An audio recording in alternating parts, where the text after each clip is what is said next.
For sure.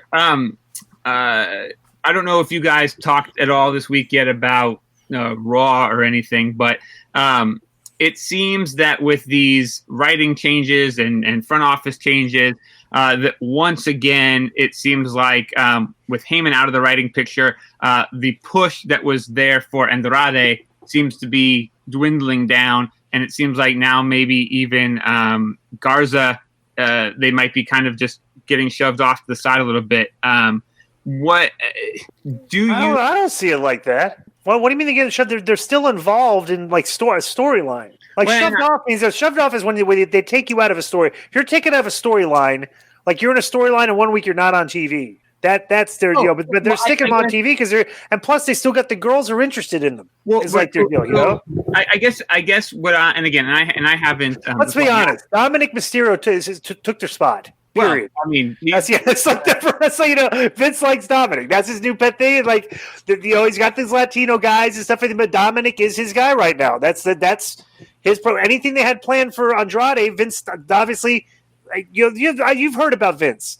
He likes the things that he likes, and he gets connected. Like I like this, my project stuff. He's into Dominic now, and it's like, you know, he knows the Latino market is a strong market now, which is like there's so many Latinos on that show, so they're not taking him off the show. But it's just whatever spot he might have gotten that was headed to, Dominic Mysterio's in that spot right now. That's the way I see it. What do you think, Conan? Well, I agree with that. I disagree with you that they're getting rid of them because what they're doing like a lateral move. Instead of them being together, they're separating, and maybe they just want to make two stars individually. I just think there's room for three Latino stars on that show. 4: Ray, Garza, Andrade, and Dominic. You know, and I think they'll use all of them. Obviously, Paulie, you know, probably was more invested in them, but you know, Vince is heavily into this storyline.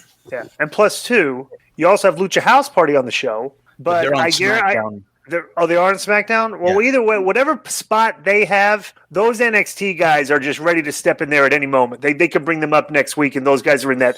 They got the Latino spot on SmackDown if they do, because those guys are ready. Yeah. Those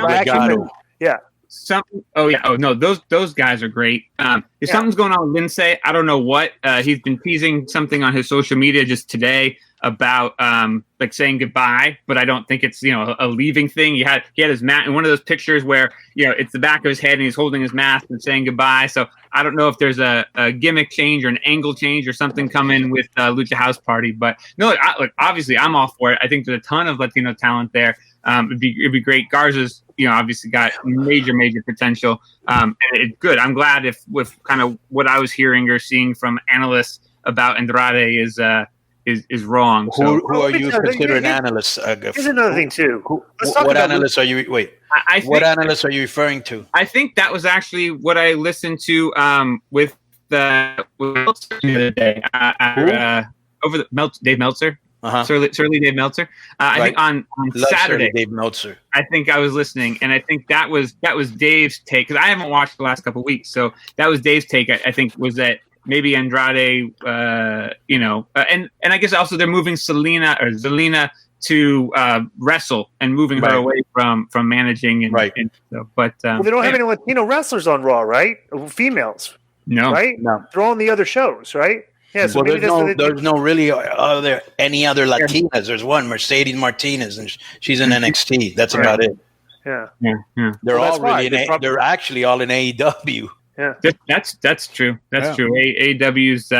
Next is from Eric Newhall, and the subject is "Don't be a jabroni." Greetings, K100 crew. What do you guys think about Matt Riddle's feud with King Corbin? Seems like they're angling Riddle to beat Corbin for his crown, so he can truly be the king of bros. Obviously, I'm a big Matt Riddle fan, but feel like they're wasting his talent with his long feud with Corbin and his jabroni henchman, Shorty G. Keep up the great work, and I really hope Disco doesn't tax me for using the word bro. What's going on with Matt Riddle? He wasn't even on the show this week. Yeah, he wasn't. So I don't know what's going on there. That's kind of weird that he wasn't even on the show. He was feuding with Corbin, and they have been feuding for a couple weeks. Boy, let me tell you something, bro. Let me tell you. Anybody doesn't know the gimmick? He's going to beat him and become king of bros. Maybe is that?